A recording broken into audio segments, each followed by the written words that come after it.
Time I have the pleasure of being here. First it was late in the 18th century, then I came back in the 19th century, and so now I'm back, and it's kind of, as I said, it's a great pleasure, but it's also it's a mystery how because. Well, anyway, it's a mystery how I can be back here without speaking about the same thing that I've always spoken. In fact, the lectures are brand new. Second Markov chain revolution. It's a little subject that I want to discuss that could concern many of you. The references are here. I will put them probably on my own website because it's easier for me to do this. So there are. First of all, reference all of statistics by Wassermann is my favorite book on statistics. There are and so on, a few books, and in particular with Gabriele Tarterou, where is he? Yeah, here. We have two papers for the moment. I mean, we'll have many more this year, but this year we had two papers which make kind of the point of what we are discussing. So what I want to discuss is in the framework of sampling, and as I said, without reproducing. So there was a book I wrote 2006 that I can also put on the website. It's because it has been so plagiarized so much, so I can read. But there will be a new edition, and as Roland, as I said, there's several things that you can say but not write. So I can say that it will come out. Will come out end of the year, but I can write only that it will come out soon, sometimes soon. I hope so. So let us start with the concept of sampling. So sampling is a simple. I don't want to go into detail on probability theory and so on, unless I'm really forced to do it. So what we have is a space omega, which we call the sample space. Following eminent mathematicians, for example, Wassermann, because this is called differently. We have samples in this sample space which are x of omega. There is a function pi, and we put a little bit. So this space can be discrete or continuous.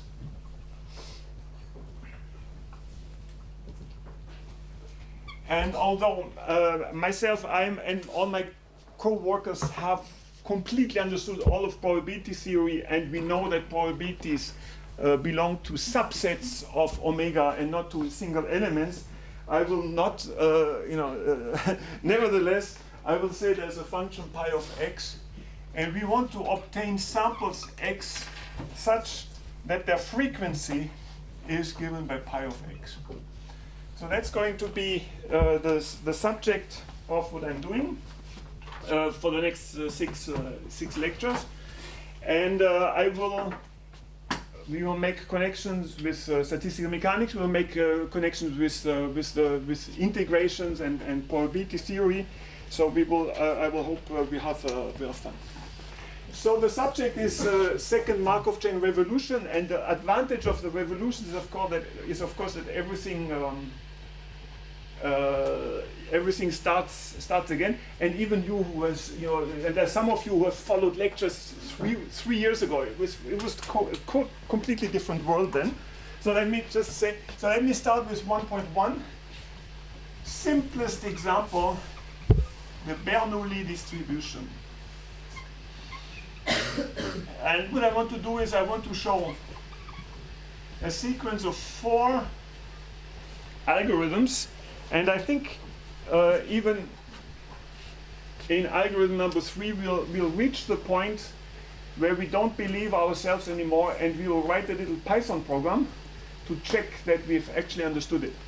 So previous times it was like this, that we were having some lively discussions with members of the audience, and then sometimes what I was teaching was even wrong, and you were able to show it and then then I did Kotao the next day, but so we could have a lot of fun. So Bernoulli distribution, we have 2 elements, A and B.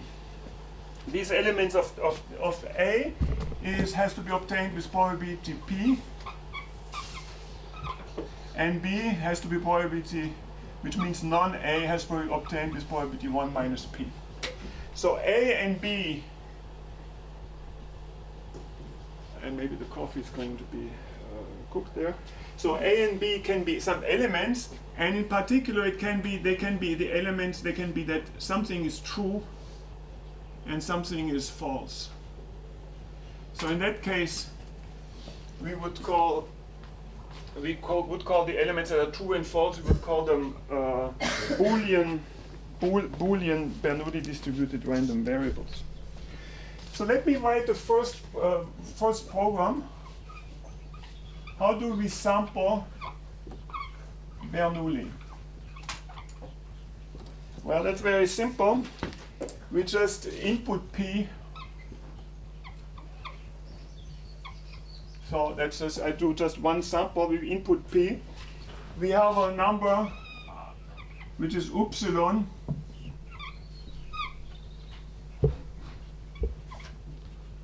I use this a lot. Upsilon is a random number between 0 and 1. And then what I'm writing is not going to be a surprise for anybody, right? You know, so that's, you know, but you have been sailing a lot, so, you know, it might be just useful. So then what we do the following: if upsilon is smaller than P, then output A, else output B. Right? Even those who did catamaran will be able to understand that this is a valid program. So now let's do something else. Let's do our procedure Bernoulli, and we call this Bernoulli two-pebble. Just for the fun of it, we have another procedure. We want to have another procedure to sample the Bernoulli distribution. So this obtain objects with probability P and objects and non-objects. The other one is probably 1 minus P. Let's do the Bernoulli two-pebble, and let's input our probability P. Let's input a probability P hat which is smaller than P. So these are little comments I put here: P hat smaller than P. All of this will have much more sense later, but it's, you know, we have to start somewhere. And now what I want to do is I make the problem a little bit more complicated. I take an upsilon 1, which is a random number, random variable between 0 and 1. So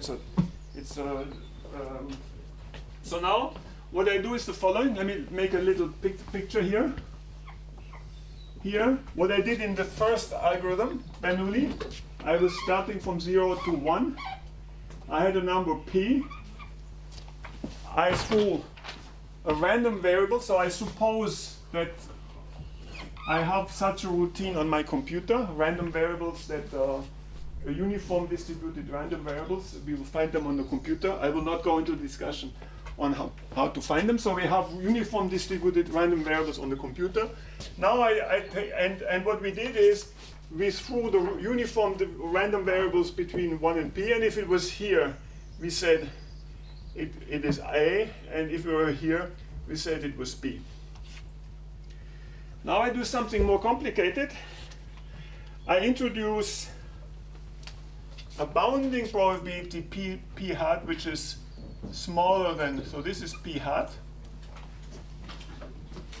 And of course, no surprise, I can throw a random variable, random number, and if this random number is below P hat, then I can say A.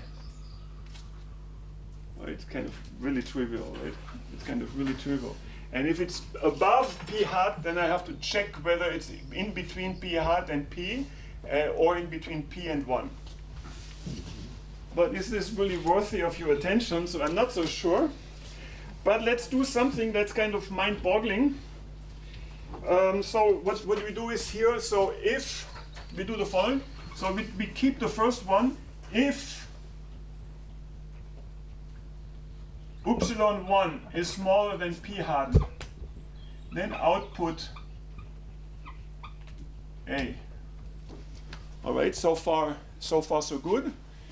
And now what we do is we throw a random variable, a new random variable, or a new random number between p hat and p and 1. You see this here? So now let's do the following. So epsilon2, I just do it very simply. Take a random variable, random number between p hat and 1. And then, no, excuse me. So then, else, I do the following. So if I have not output A, then I take epsilon2, the second pebble, which is a random number between p hat and 1. And then if epsilon2 is smaller than p, output A, else output B. So again, not so super interesting. So now let's do a patch of this one, and I'm doing it just because I will do this kind of procedure of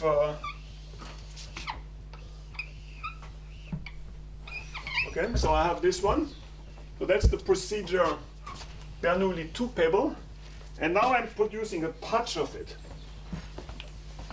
And that one I want to discuss with you. So now let's do 2 Bernoulli 2 pebbles patch. That will be our final program. And the patch is the following. I have here p hat, p, and 1. So now, and here this was A. You're still following? I mean, the second day of last time, I was doing catamaran. Second day was worst day. After the third day, it's getting better because your body will know that that's the new life. You know? And then the body will just say, okay, this guy is crazy, or this person is crazy, and then the problem will be after 2 weeks, you'll be, then your body will, then you'll go back to work, and your body says, well, I want to have more fun in life than just sitting on a chair. So now let's do the following. Just a little transformation. So now let's divide everything by p hat. Okay? Chuck. Well, now do the following. Do 1 minus, okay, excuse me. Do the following. Let me do, so p hat, p and 1. Now I take 1 minus this. So now I have the 1 minus p hat, 1 minus p, and 1 minus 1 is 0. So this is A, and this is B. Are you still following? Okay. And now I divide by 1 minus p hat, which is the following. So that now 1 minus p hat is divided by 1 minus p hat is 1. Then I have 1 minus p divided by 1 minus p hat, and here I have 0. And now I do the following. So this is A, and this is B. So now I do the following. I turn this around. You see it here. I take from 0 to 1 minus p divided by 1 minus p hat and 1. And I say, this is B, and this is A. You following? All right. So now now let me write down this program. I mean, you should have protested, by the way, because why is this algorithm correct?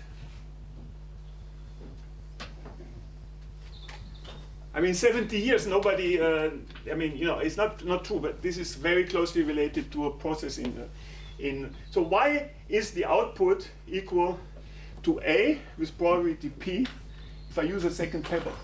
I mean, here you understood it, that's what everybody's programming. Here you should protest a little bit or do a little calculation. But ending P has shouldn't affect the partitioning in the, like, from 0 to 1. Yes, yes. So now everything is okay. So it shouldn't. Yeah. Yes, okay. So of course everything is okay. No, otherwise I wouldn't tell you that. But it's a little bit it's non-intuitive. All right. So now let me do it the following. Let me write the pebble part. So it's the following: epsilon1 is random of 0 and 1. So if again epsilon1 less than p hat, then output P. Output A. So let me put a little mark here. So then, so I can make so I make this decision. So then else, I have an epsilon2, which is a random variable between 0 and 1. And maybe one of you can tell me, not Gabriele, but somebody else. So I think if epsilon2 is less than 1 minus p divided 1 by 1 minus p hat, and unfortunately I cannot read my notes. What should I output? Yes. Output B.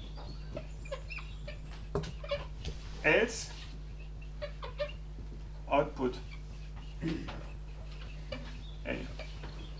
So the comments I want to make here is that, of course, first of all, you know, please take the exercise. I mean, you know, we can write a little exercise. We can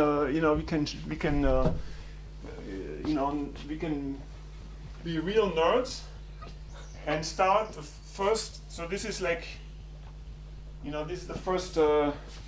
This is the first 13 minutes of lecture, so you know you can imagine how we will be after lecture 6. So we'll have hundreds of little programs. So this is one of the programs. So, but let me do the comments. So sampling. So this is a sampling of the Bernoulli distribution. I will do, and it shows the following: sampling is a decision process.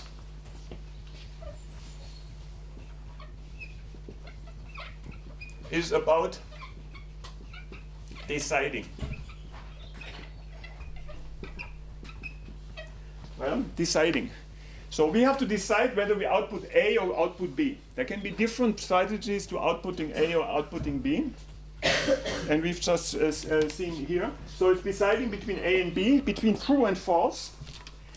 It can be bounded, it can be based on information. Of course, here it would be useful if we knew P, but sometimes computing P is very, very painful. You'll see that. Sampling P, I mean, computing P is very painful. If we have a bound, right, it's okay, right? So you know, it's just like in the courts, right? I mean, imagine there's a judge, and you know, she has to decide whether, you know, to throw somebody into jail. And maybe it's because she had, you know, there's a multiple murder going on, but you know, she has only to prove that, you know, this person has murdered one person, you know, then jail is enough. So that's exactly here.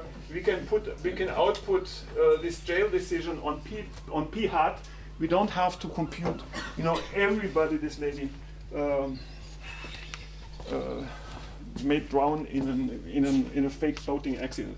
Anyway, so it can be based on bounding information, and this, what I'm just explaining here, is called the thinning method. It is the same as the thinning approach to Poisson processes. It's the same idea, and I will explain this later, but it's very closely related to the Poisson process. So that now we've had 3 programs, Bernoulli, 2 Pebble Bernoulli and 2 Pebble Bernoulli patch. And there will be in a few, in half an hour, we will have one more program. It will be the Bernoulli Poisson. So this will be the connection of the Bernoulli process of deciding on a single variable with the Poisson process. So now let us move from this somewhat trivial. Well, I find it not so. I must say I find it not so. This program I don't find it so trivial that you shouldn't try it and check for yourself whether it's actually true. So this is a 5-line Python program, and just programming it will make you much stronger. It will make. I mean, it makes me much stronger. I just checked it. You know, I wrote these lectures, of course, weeks ago. You know, after I got the invitation by Giulio, I checked it. But in my little program, I replaced the pi hat, and I mixed myself up, and I got the wrong result, and I was getting very nervous. I thought maybe I haven't understood.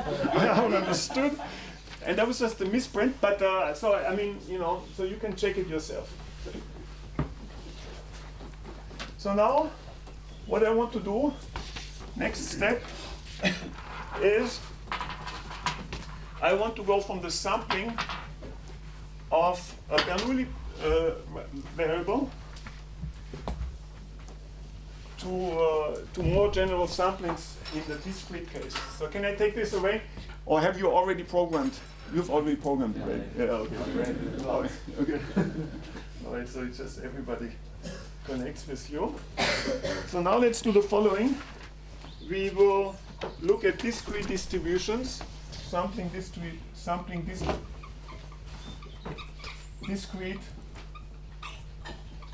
distributions. Of course, what I was explaining with the Bernoulli will come up several times, and it will be you know, one of the key ideas that what we are discussing. So now we'll have not only 2 elements, so we had 2 elements A and B with probability P and 1 minus P.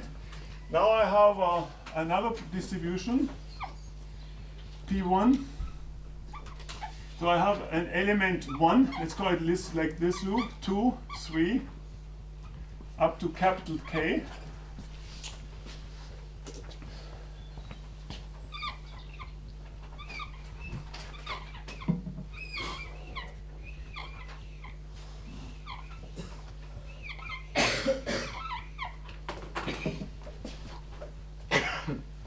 So, and I mentioned, so what I will explain to you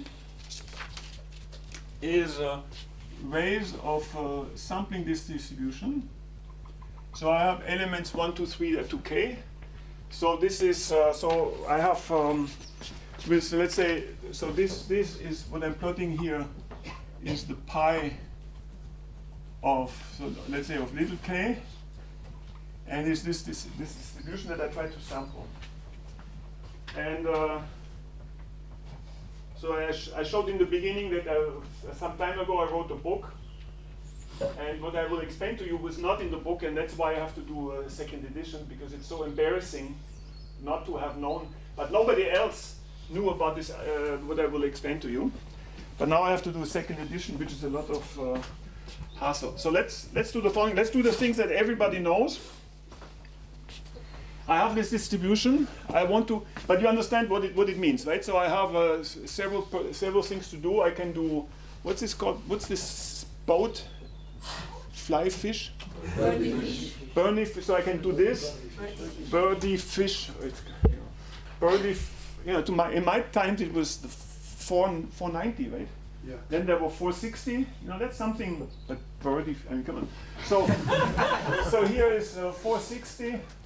490, there's birdie, right? There's catamaran, and you know, so you have different possibilities to do things, and then you have to choose which one you will actually put onto the form that you'll send to Giulio, and you know, so this you do it with probably P1, P2, P3, but then you have to choose from this distribution, which is well, we have So of course now what you can do is very, very simple.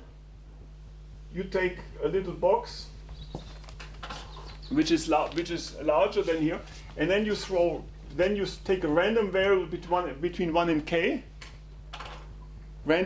integer random number between 1 and k. So let's say this is pi max. Pi max is larger than everybody else, and then you just happily throw pebbles, chuck, chuck, chuck, chuck, and then when you have a pebble like here, then you decide that you go on the historic boat on Sunday, right? Okay, right. So you understand? You understand what I'm doing? It's very following. Okay, so this is a very simple algorithm. That's the rejection method for sampling a discrete distribution. Let me write it down. Reject discrete. So the way it goes is the following. I input the probabilities pi 1 to pi capital K. I compute the pi max. For example, it's the maximum of all the pi k. Then I take a little k, which is a random between 1 and k, all including. Then I take an upsilon again, which is ran from 0 to pi max. Then I do if upsilon is larger than pi k, then I go back to here. Otherwise, I do an output of k. So of course, if we implement this in Python or any other language, we'll try to find a way to avoid the goto. But let's say for us, it's the only way I can do this on the blackboard. Okay, so this is also a decision process which is related to a comparison. So this is the rejection algorithm. Now, of course, it's much better to have another algorithm. So this is version number 2. It is the following. I take all these probabilities and I compute the CDF in some sense. I take pi 1. I take pi 2. I take pi 3, pi 4, pi 5, and so on. And then I throw, so here is 0, and here is, let me call this pi k, which is the sum over all the little pi's. This is this value. Then I throw a random number between here and here.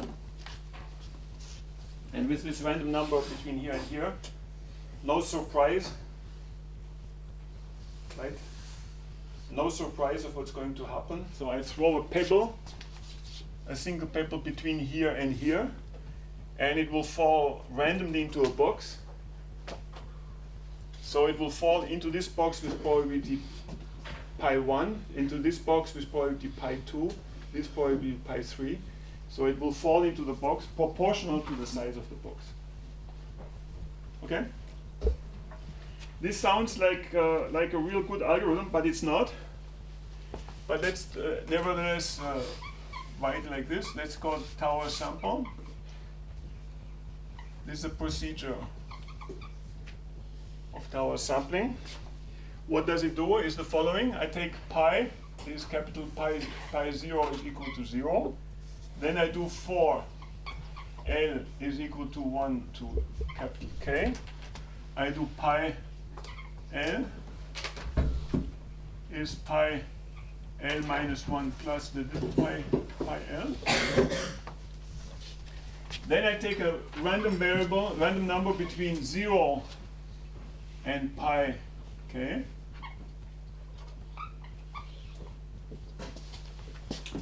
Then I have to find the k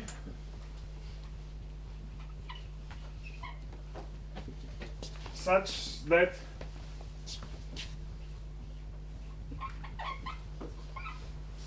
upsilon.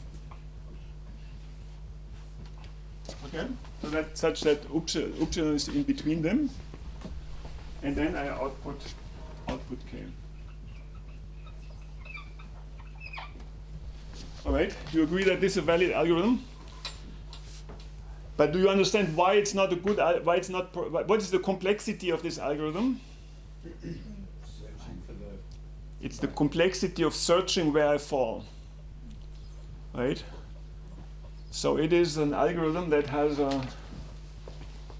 So I have to search. Excuse me. So the problem here is where do I fall? Where do I fall? And if n is very large, I have to. So I put the pebble in here, and I have to find the barrier. So that is capital pi k minus 1, capital pi k, and I have to find the point in between. And you know that's the famous lion in the Sahara problem. You know, I have to find. This is the lion, and sometimes that's the Sahara. I have to cut the Sahara into two, and then look into left whether it's there. If it's not there, it must be on the right.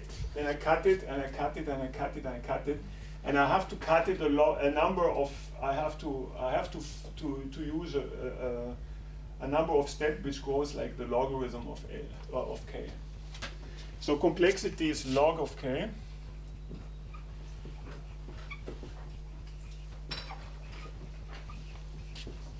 You understand that the complexity is not linear in k. Understand that, right? So what you do is you take the half, and then if it's above or below, then you only check half. If it's above and below, you only check half and half. So it's not linear, but it still is logarithmic of k. So let me explain to you another algorithm, or let's say the final algorithm in this series, which is the following. I have a number of probabilities from which I want to sample.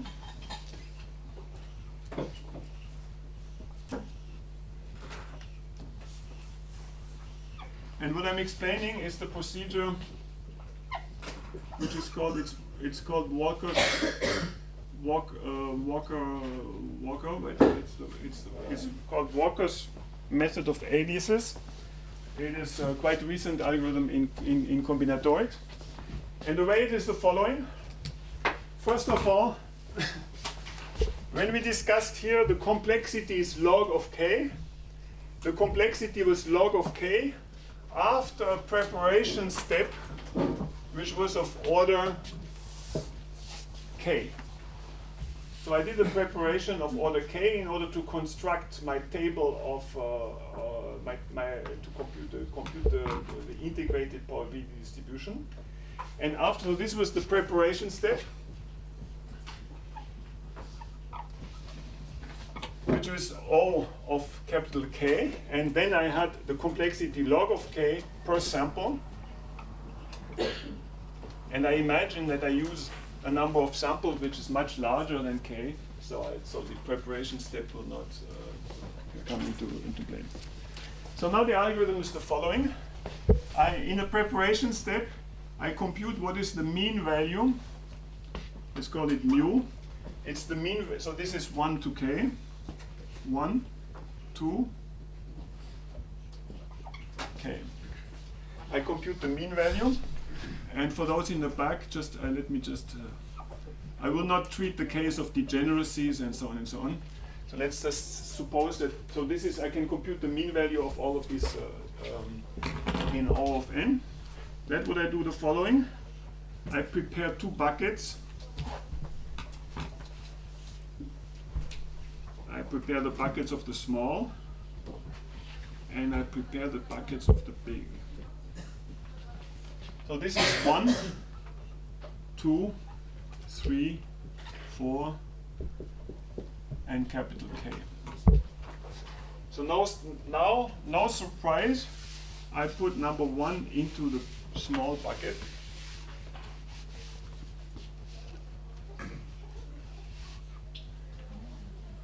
I put number 2 and 3 into the big. I put 4 into the small, 5 into the big, and so on.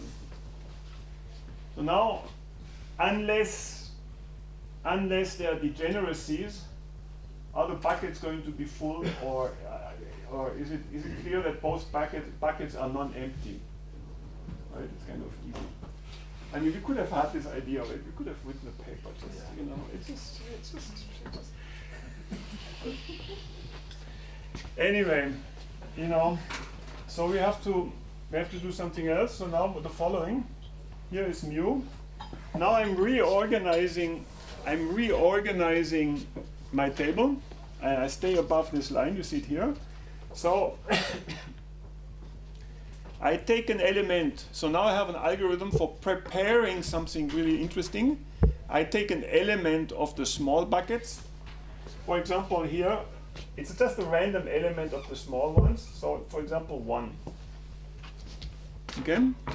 That's a small guy. And I add, so this is a small guy, element of small. And I add to it a tall guy, 2. Now question, do I need the tall guy, and then I want to come up to mu, then I take a pair of scissors and cut out what is above mu. And I call this 2. So now this 2, is it a small guy or is it a large guy? It doesn't, you don't know, wait. No, you don't know. But so, I don't know either. So it will be either here or here. And I take my little thing here, and I have finished first construction up to mu. So now question, are the bigs and the small guys still full? Or can it be, you know, I'm not interested in degeneracies, but can it be that there's only small guys now? No? Why? Because you removed the... Speak up, because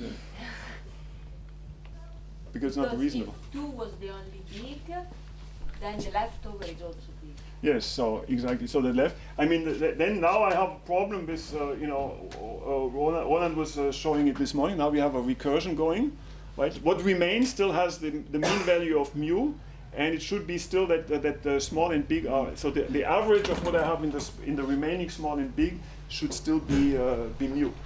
So because they are smaller than mu, these are larger than mu. So it's a second step. I still have it open.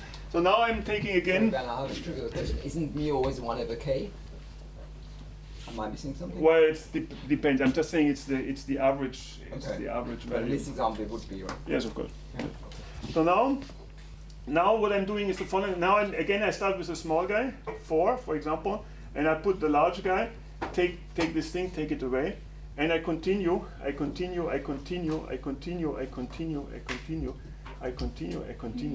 and so on. And the last one, unless I have degeneracies, will be a remaining small or large guy, depending on whether I've defined them, whether they are smaller. So if it's smaller or equal to mu, then it will be the remaining. So I have transformed my inhomogeneous distribution, my distribution of particles into this distribution. So now, let me do it like the following. So this is 5, this is 7, this is capital K, this is 3, this is 9, this is 11, 27, that's my birthday, 9, and so on and so on. Okay? So now the algorithm of proceeding is do this preparation.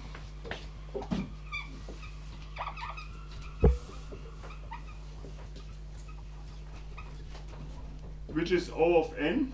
And now sample K, which is random, what they call it, n run of 1 to n, n to k, n run from 1 to capital K. take an epsilon, which is the random between 0 and mu. So what I do is I take a random variable between here and here, random here. I fall onto this point. So what is my sample now?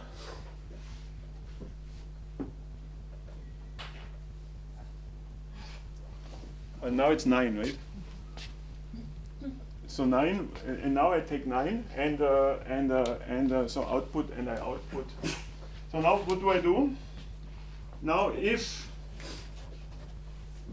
there is a small one there, so there's a small of k, which is less than mu. So if epsilon is less than s of k, output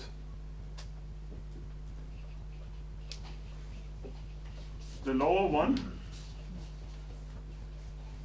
as output the upper one. So in each of these I have a lower and I have an upper. The lower one is a small one, and this decision is of which complexity now?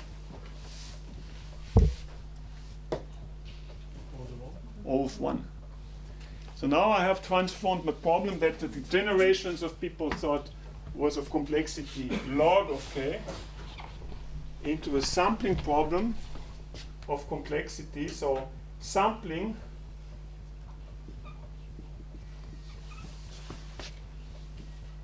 from a distribution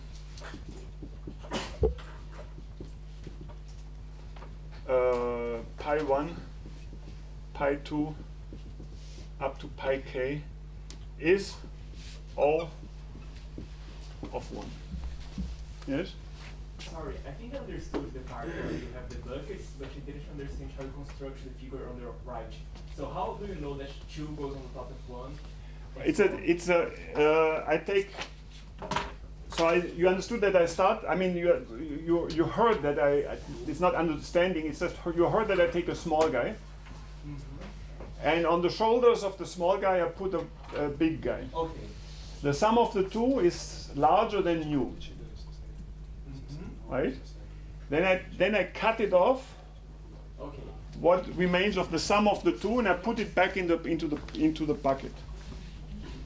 So as a result, maybe here it was not so clear. So as a result, there can be several 2.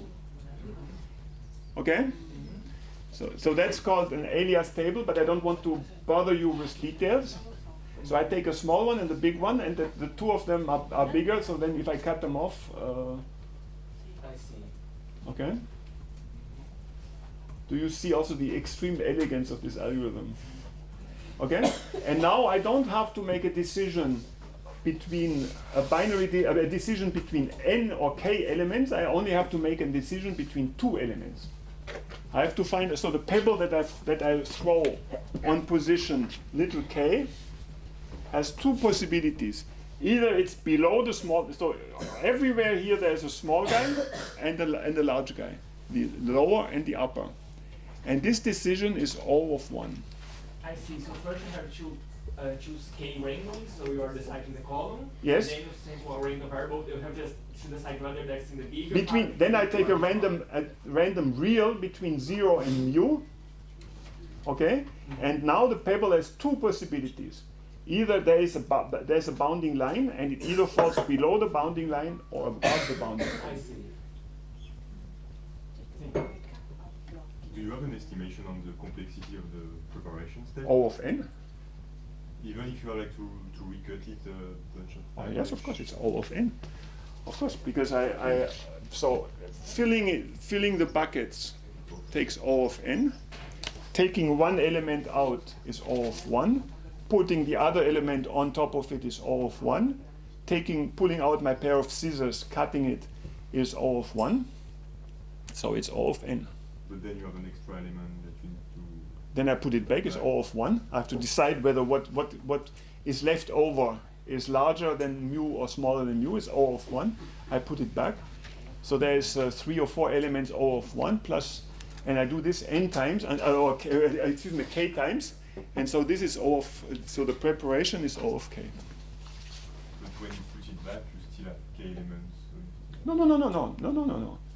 No, here I have. okay, yeah. No. I lose two elements. I lose one element.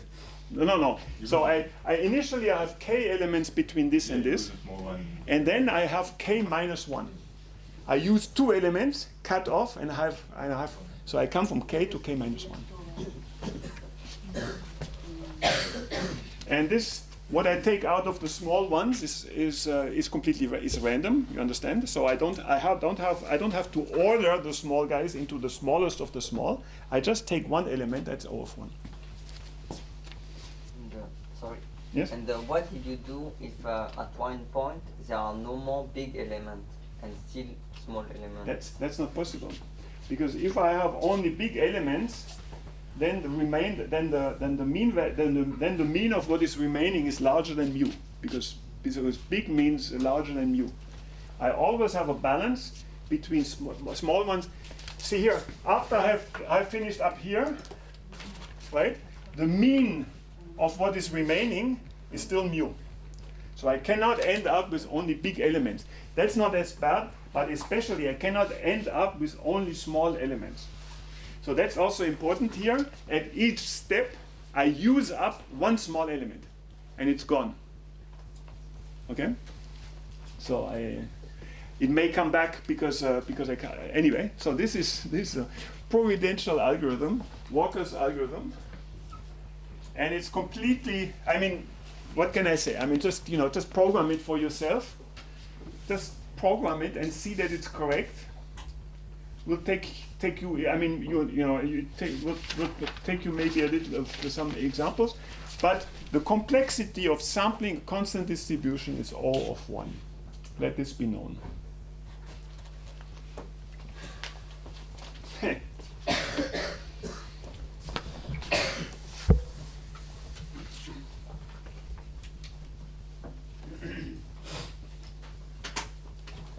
So I learned this trick. I mean, I don't want to tell all my life, but this is an important part of my life, because I learned this trick from my colleague Shinji Todo, who is professor in Tokyo, and it changed my life. And now each time, so he's a big fan of coming to Paris, and each time he comes to Paris, I offer him dinner once, just to thank him for having told me this trick. So now you are 45 people in this room.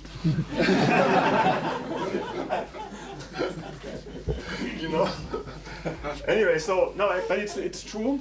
It is true that you can spend a lot of time doing things that don't hold up to scrutiny. So now, Just for the detail, when you crop the top up, yes. how do you decide if you put in the small or big? Well, if it's a small one, then With respect to what? to mu. Ah, okay. Okay, so I have this. So here the 2 was like this.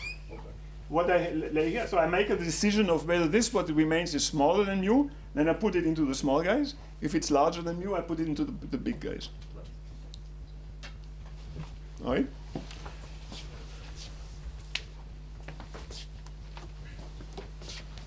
So this is not the final. I think it's not the. Then, let's say once this was found, then let's say the computer scientists take over, and I think there are now even optimized versions of this optimal algorithm, of data management and because this is used for k is equal to 1 billion, 10 billion. It's for enormous sizes. So then the computer scientists take over. So now let me do the following. I need so all these algorithms will be on are legally on my website. They may not be at this very moment, may not be there, but at some point they will be there. And I welcome discussions on this. How can I? Okay. All right. So now let us do sampling I'm going to be really short. Sampling of continuous distributions.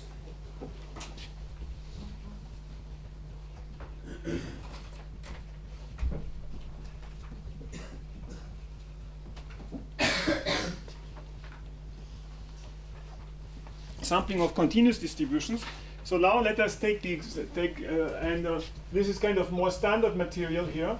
Let's take a distribution pi of x, which is continuous. Let's say, for example, which is gamma plus 1. We need it later, x to the gamma, for x between 0 and 1. We want to sample it, and we go back not to Walker's algorithm, but we go back to the tower sampling algorithm. So we have a distribution pi of x, which is x, it's just an example, between 0 and 1. So pi is, for example, a distribution like this, if gamma is smaller than 1. So then I take this, I do a little, okay. Then I do so this is little pi of x. Then I go to the capital, so I integrate this distribution pi, which looks like this, which goes up to 1. And now, you know the algorithm that we had to use. We threw, so this is the last one. What was here? This is pi. This used to be pi of k, capital K. So now I throw a random number between 0 and 1, and I have to find. So for example, it's this random number, and I have to find the k that is just below and the k that is just above. Right? That was our little algorithm of the tower sampling that we just used. Okay, so that's as easy as that. And what we had is so you know it immediately. What we have is that we have a pi of x is equal to the integral from 0 to x dx prime x of gamma plus 1 times gamma times gamma plus 1. And the solution of this is, of course, that and this was equal to random between 0 and 1. So the solution of this, we have to take a random between 0 and 1. We can write this. We can write this. So this is x to the gamma plus 1 must be equal to x to the gamma plus 1. So this makes that x is equal to the random number between 0 and 1 to the power of 1 to gamma plus 1. But here again, I just want to say the following. For general distributions in 1D, so sampling of 1D continuous distributions, the sampling of 1D integral continuous distribution is a solved problem. And the way you have to write it is the following, or we can write it, is we have an integral between 0 and 1 d epsilon. We transform this in an integral transformation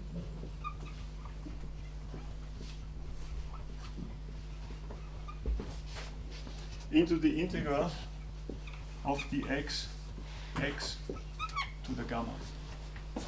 So what this means is that, so here we use a substitution rule.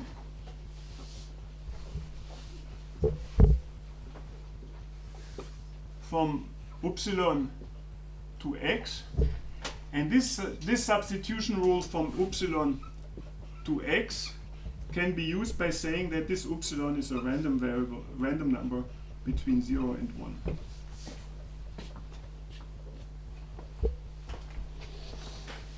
So let us do an example of this procedure. So this is what we call a sample transformation.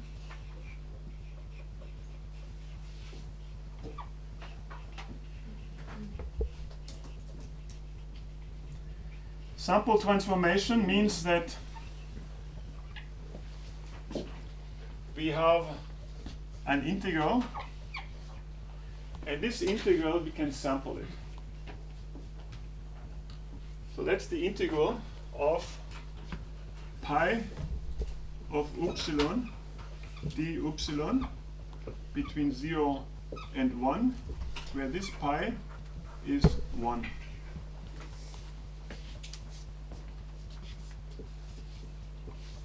So this means that we can sample this integral, saying as upsilon is equal to the random between 0 and 1. Now we have this integral, we transform it from upsilon into x. And if you just study a little bit what we did here, it's exactly this. So we have this, so this upsilon is random between 0 and 1. This upsilon will be transformed into x by transformation rule, and this transformation applies also to the samples. Let me do one little example here, which brings me to the fourth algorithm for the Bernoulli. Let me do the exponential distribution.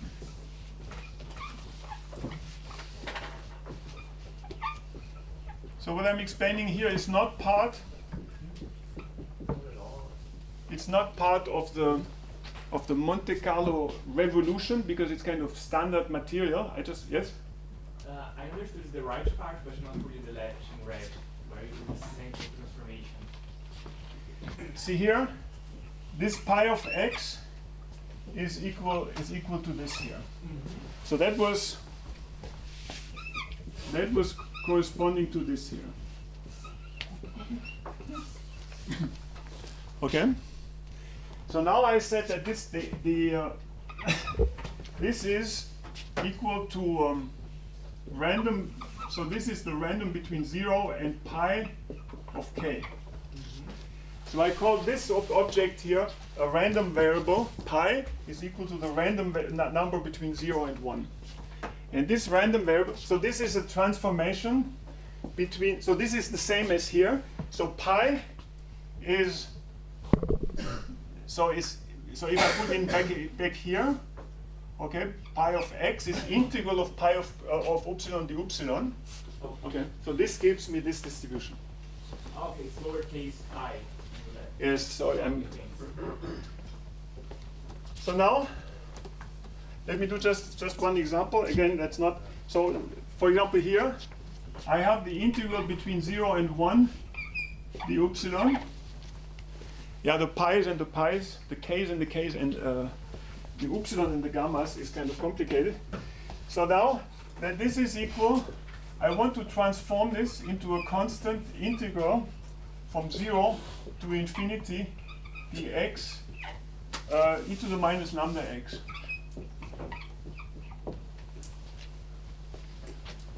So I want to find, so I know these upsilons here are equal to random between 0 and 1, and I want to find what is the transformation that will transform the random between 0 and 1 into x's that are distributed according to an exponential distribution. So let's go through it. So here I have the equation d upsilon. So d upsilon is immediately, I think of it as the random variable, random number between 0 and 1. Now that's upsilon, it's not d upsilon. So d upsilon is equal to the constant dx e to the minus lambda x. So now I do a transformation, which means that upsilon must be equal to a constant times e to the minus lambda x plus a constant square, a constant prime. Now checking for checking for the constants, I have to do that. So what this will lead to me is that the x, so this and this is equal to the random variable, random number between 0 and 1.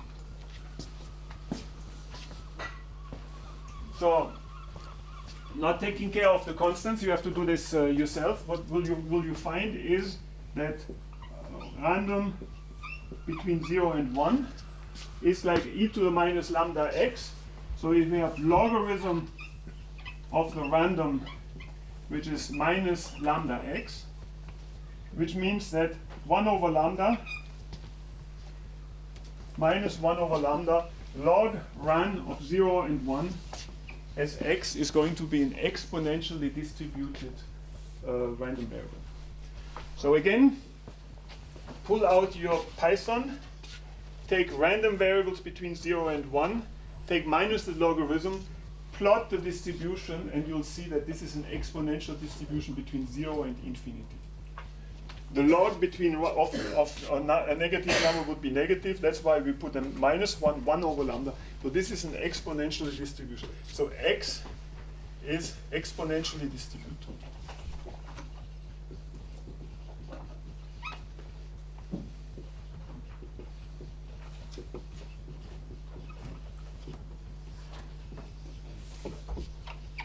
Try this out.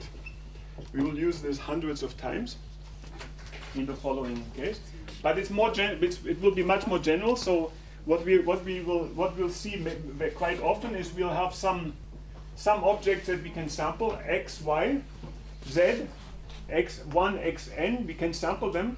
Then we find a little transformation that will transform this into an interesting integral, and we'll know immediately how to sample this integral. But you see here, let me just show you just one thing.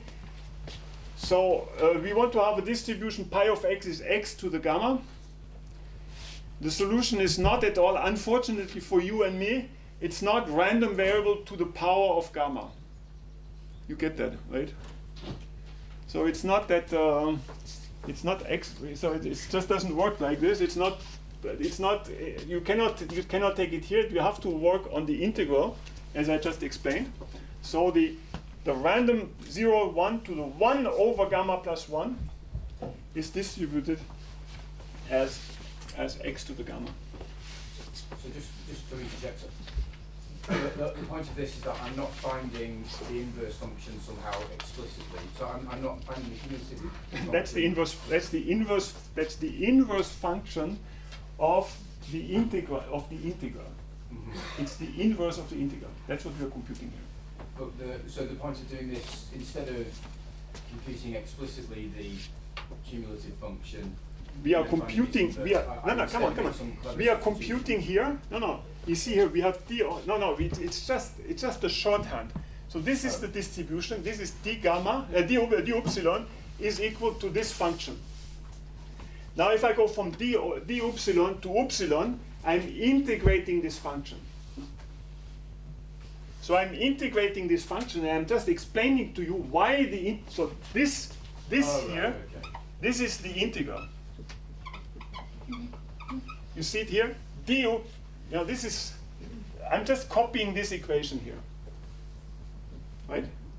I'm copying this equation. So this is d epsilon is equal to constant dx e to minus lambda x. So now I want to get to epsilon, because I know what epsilon is.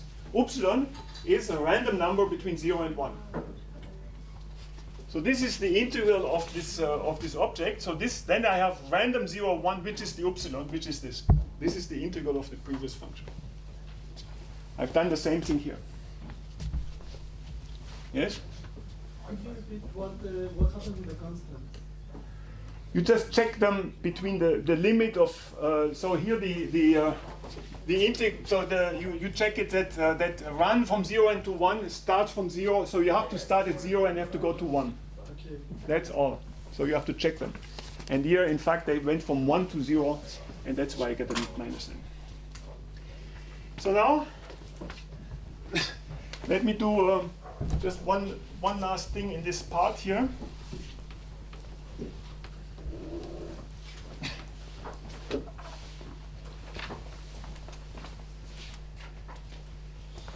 So if, I'll do something. I'll do we'll have more on this to say on this a little later.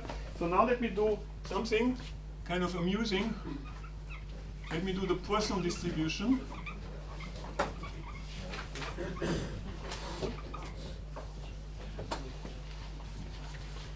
So now you know that the Poisson, there's something called the Poisson process. It was already evoked this morning. So I think maybe some of you are know about this. So let's take a Poisson process which has a probability of, so it's a real time process between time 0 and 1. Let's say here time 0 and 1. And the probability of having n events is lambda to the power of n divided by n factorial exponential of minus lambda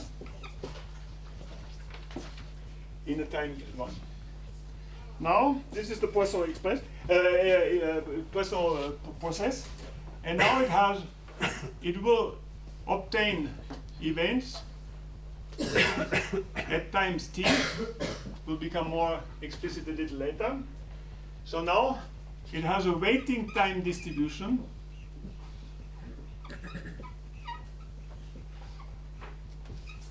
we will use this several times in the next time. Waiting time distribution, which is the pi of t. dt is lambda exponential of minus lambda t dt.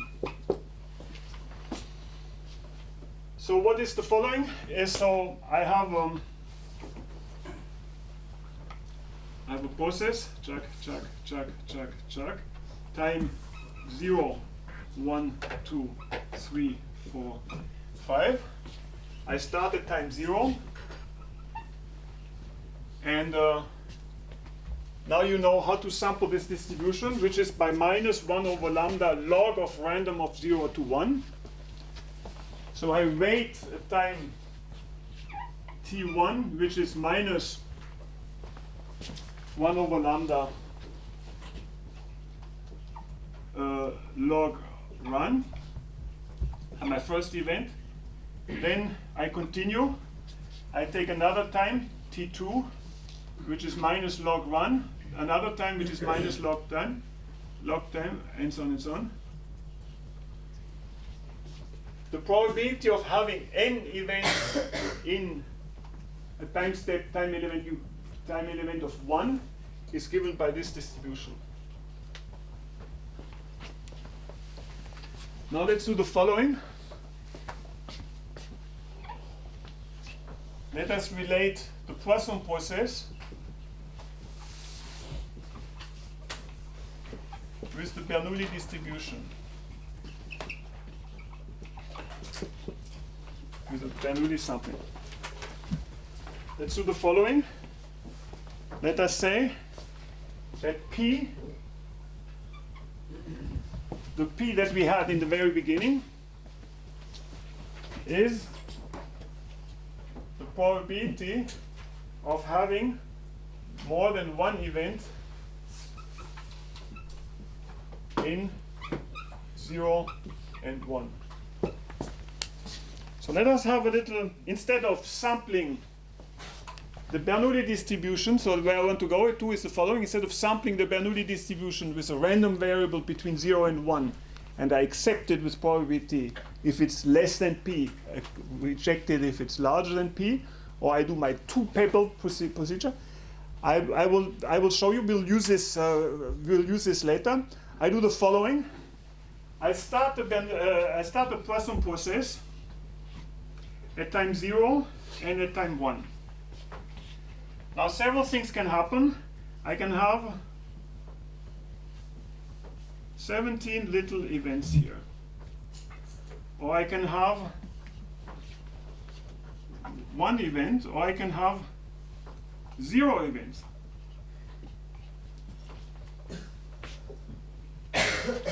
And then let's say that this thing here, if this happens, then I call it P. So let's do the following. Let's do the following. So let's call P is the probability that I have one or more events. So if I have this one, then I throw A. If I have this one, I throw A. If I have this one, I throw B. This brings me to the following.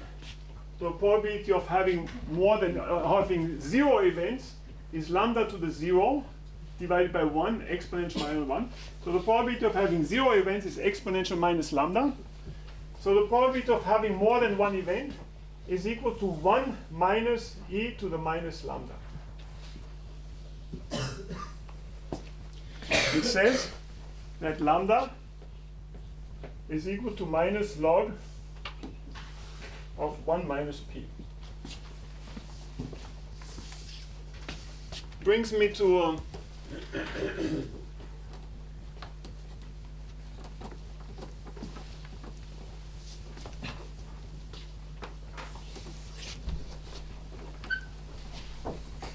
a surprising algorithm. Procedure Bernoulli-Poisson.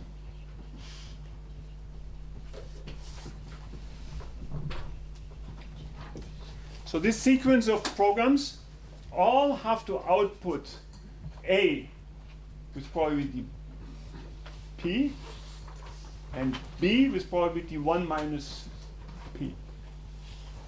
You follow? So what I do is something I relate it to a Poisson process. I do the following. I do an input of P. So what it means is output A with probability P, output B with probability 1 minus P. Okay, that's what I want to do. I input P. I take lambda. I just computed it with minus log of 1 minus P. The equation is down here. I start at t equals to 0. I take the time for the first event is minus logarithm of random of 0, 1 divided by lambda. And now I do the following. If t is less than 1, output A, else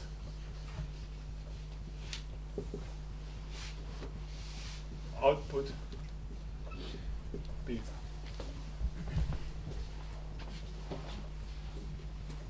Nice. Crazy, right? But you believe that it's true? I don't. I would go and check it for yourself, because that's we did this. That's in our paper with Gabriele. It's kind of crazy, right? So I want to move. I want to have a process with probability A. What I do is I have a Poisson process. If it clicks, I say if it clicks once, twice, 3 times, 17 times, I say it's A. If it doesn't click, I take B. We'll later use this. Of course, that's the starting point of many things, because Poisson processes are independent and will get us into business. But first of all, we have to check that this 5-line program is correct. I think we should all check it, because one of the reasons why I got into statistics is because you can make it's always more or less true what you're doing, right? So I would encourage you to actually program it. And it's just 5 lines. It will change you. It will make you into a different person. It changed us, because what happened is then what we will do in a little while. In a few hours. It's we had to make not one decision. We had to make 1 million decisions. How could we possibly do it? Well, then we just had we'll do it. We just run 1 million of Poisson processes. But that's so easy, because the intensities of Poisson processes adds up, and it just ends up like one Poisson process. Then we use Walker methods, and we haven't even put our hands out of our pockets, as we say in French. And so anyway, so this is a nice little program that I invite you to program. The two table is also kind of interesting. And then I would say, just check this transformation method. Make sure that you are fluent in it. Okay? Make sure that you are fluent in it.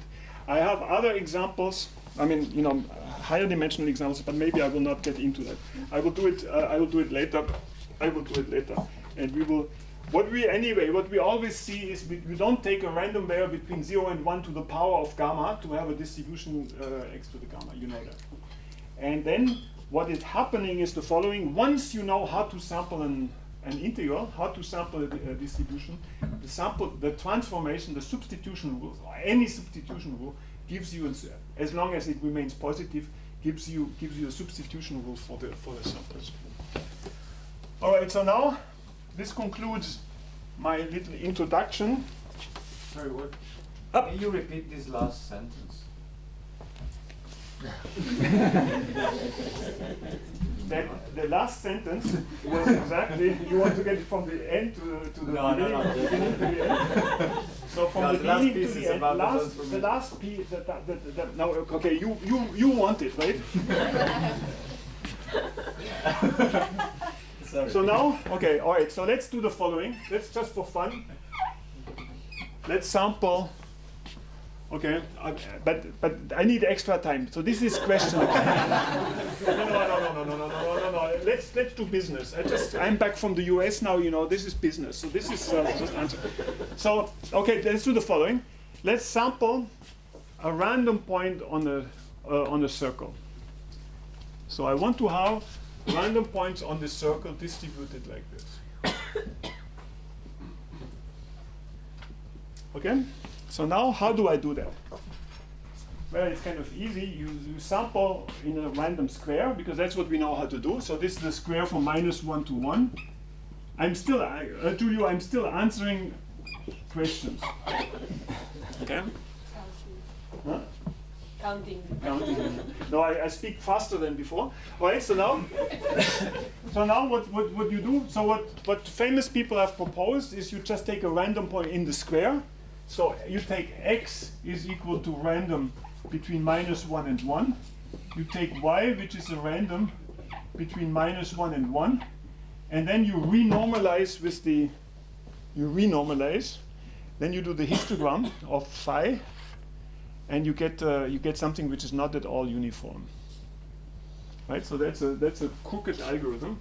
Right. So then you end up here or here. And you want to so then you renormalize it to the thing, and of course you understand that you're much more in the pockets than you are in the end. All right. So now what can we do? We want to have a random point on the circle. So what we do is the following: we take this algorithm. Okay. So this is algorithm naive surface. Okay. And I'm still answering your question. So I take now random circle, so x, y, and then if x squared plus y squared is larger than 1, then go to 1. Right? And Gabriele, when you have dinner with people, you explain our joke, right, of why we continue the go-to. It was the funnest thing in the life. Anyway, so Gabriele will have a nice discussion, or on the boat, if you take 2 people to the discussion on the boat. So if otherwise, output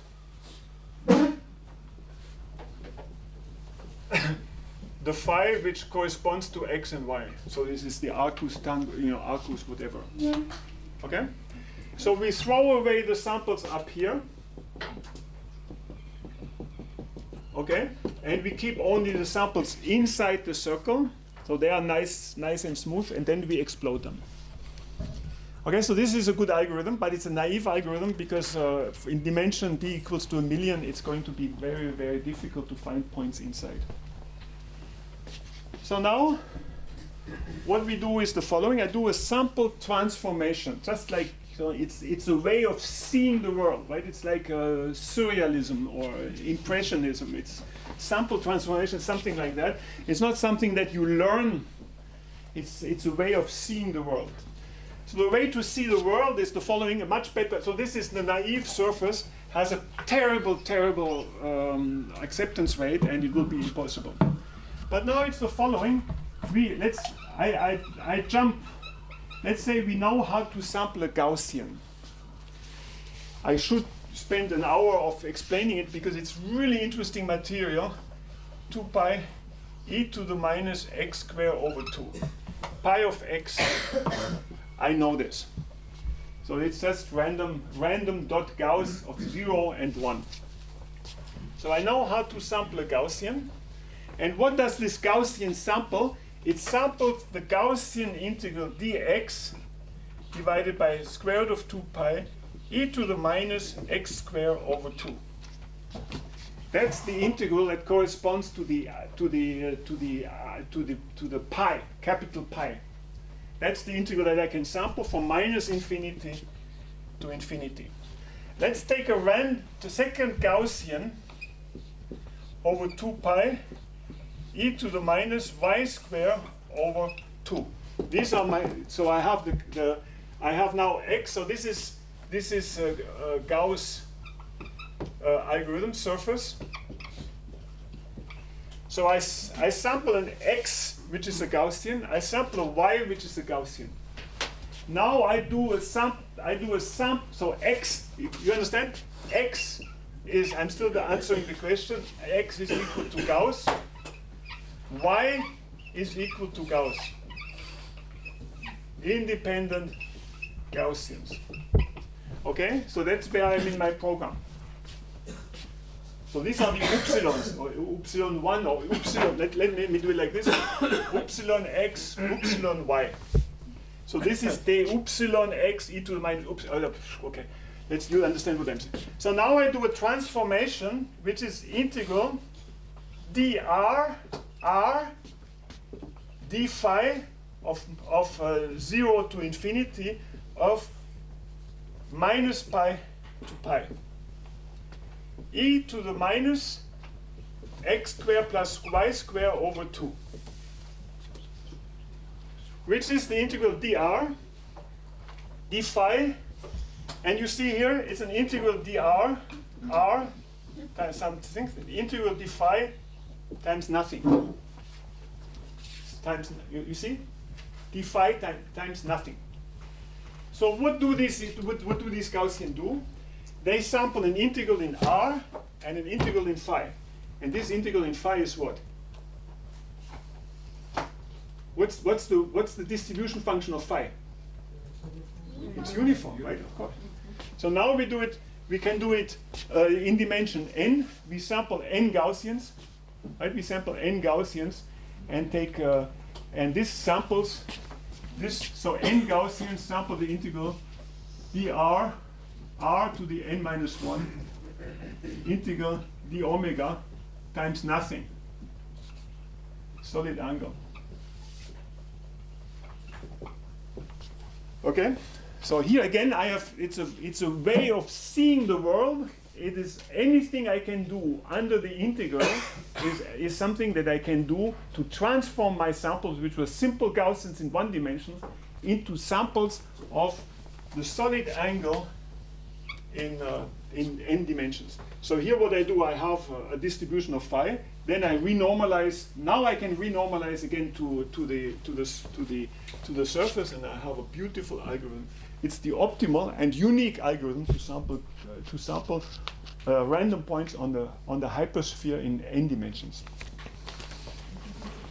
That algorithm was invented by Maxwell.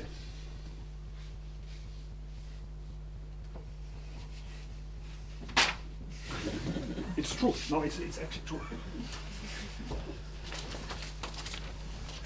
And the atoms in this room know this algorithm.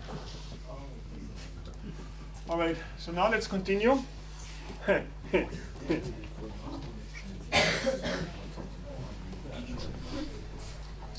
Oh, Catalina. Erzählt ja los. I don't want to abuse of your patience. Let me do the following, just 1 minute.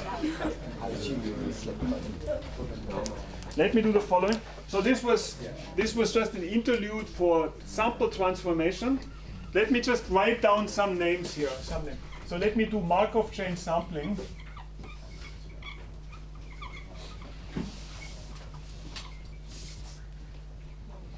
So that you know what I'm trying to do next time. So now we still have the same sample space omega.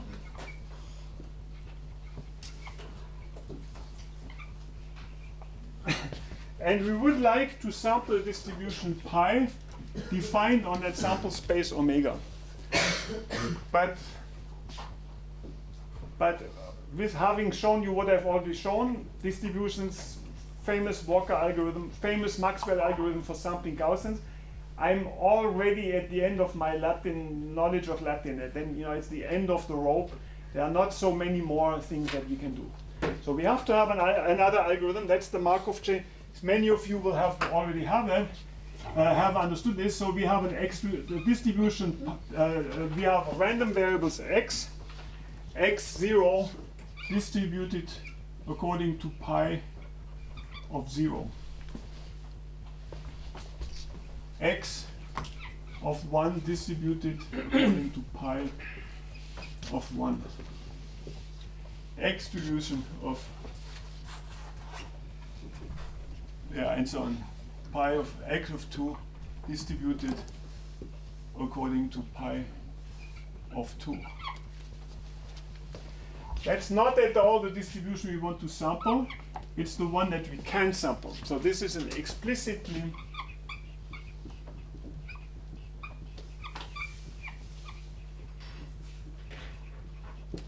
for example, it can be a delta function on some variable. So now, what we will spend much of the rest of the time of what we're doing is we will study this thing such that in the limit of t going to infinity,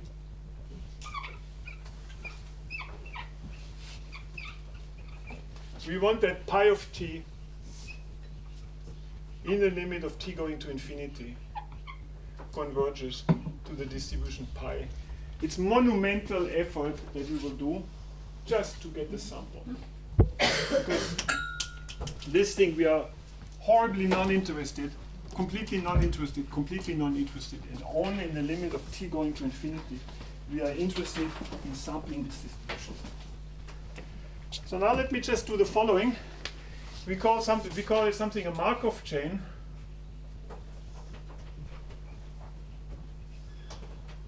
If x of t only depends on x of t minus 1.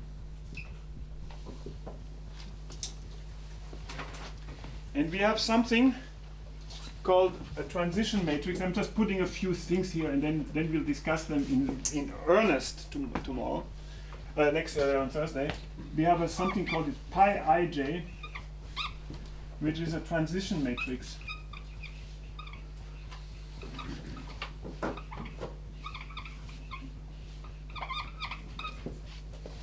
And this transition matrix that we will study in lavish detail has two properties. First property, Pij is the Monte Carlo algorithm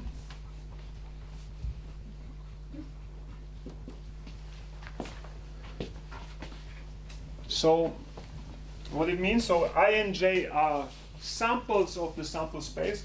You can also call them x and y. So pi is the Monte Carlo algorithm. So if, as an example, if pi ij is equal to 0.3, means that if I'm at I and j is over here, then I have to make this move with a probability of 0.3.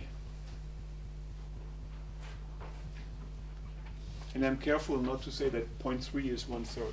So anyway, so this is so this is the algorithm. Pij will have a big matrix, and this matrix will encode our algorithm to go from I to j if we are at I.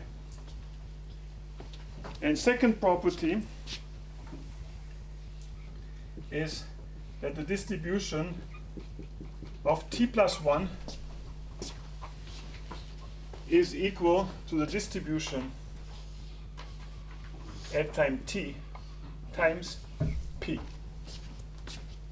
So I told you that this distribution at p1, so p0 is something I know, p1 is something I don't know usually, p2 is something I don't know. I only want it to be, to at the limit of t going to infinity, I want it to be equal to pi. But the transport from pi at time t to pi at t plus 1 is given by the transition matrix. So the final equation I want to put in here is if this is going to be if this is going to converge to pi, then better pi satisfy the condition pi is equal to pi times p. Is a necessary condition.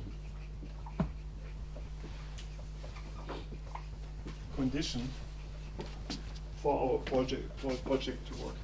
So let me conclude. We have started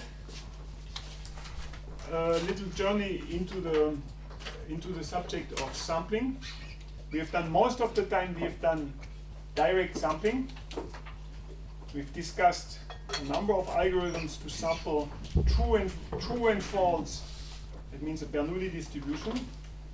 I invite you to follow up on and send me bug reports on what I told you. Concluding algorithms were the two-pebble decision on, which is really quite modern, and the Bernoulli Poisson process. We discussed how to sample arbitrary distributions, mostly in 1D. But my example with the Gaussian was a sample transformation in n dimensions. You saw that, right? I take Gaussian 1, Gaussian 2, Gaussian n, and I saw that the distribution dx1, dx2, dxn can be written as dr r to the n minus 1 d omega with nothing behind it. So this shows me that the concept of sample transformation is something useful to have learned. And then we just started, I just put one slide here so that we can fix ourselves, because we are already at the end of what we can do with direct sampling, and we have to consider these methods, of course, that we will combine with these famous algorithms. Otherwise, I wouldn't have told you about them. With this, I thank you, and I hope you don't have too much back pain and foot pain. Vous n'êtes pas courbaturé. Pas encore, vous allez être courbaturé demain peut-être, mais anyway. So I wish you luck, and let's conclude. Thank you very much.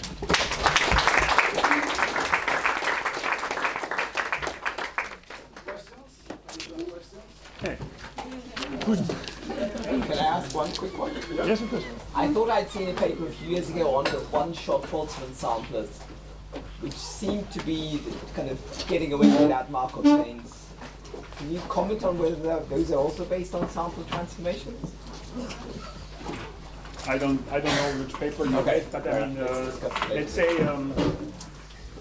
that the sample transformation. I mean, what you call one shot is what I call direct sampling. Exactly. Yes. So whenever you can do it, then you can do it. Okay. All right, great. So have a nice meeting. So just one thing. So so this evening is free. Well, except of course you can program. So there So is it's 5 line. I mean, excuse me, because you are taking up. I mean, that's not programming, right? It's just having fun. I mean, And then you send me email to me and say, well, Werner, what you said was a good try, but unfortunately it's wrong. And then you can have a meaningful discussion. Yeah, so I wanted to add also that so we were thinking to go to, so with people that are interested, to go to the White Coast, which is on the other side of the peninsula, meeting here at 8:30 today. Yeah, we just go with the cars and the minivan. So we go to a place in which actually never went yet. It's a beach in which you can go only when there is a very low tide. So we go there. Hopefully we can get to the beach. If we cannot get to the beach, we stay and we see the white coast, and then we come back at, I don't know, 10:30, something like this. So plenty of time to work. Okay. And it's going to be windy, so I mean it's a little bit cold because the wind is coming from the other side. I mean it's coming from west, so it will in our face 15 knots. Okay, so if you want to come, you go here. And,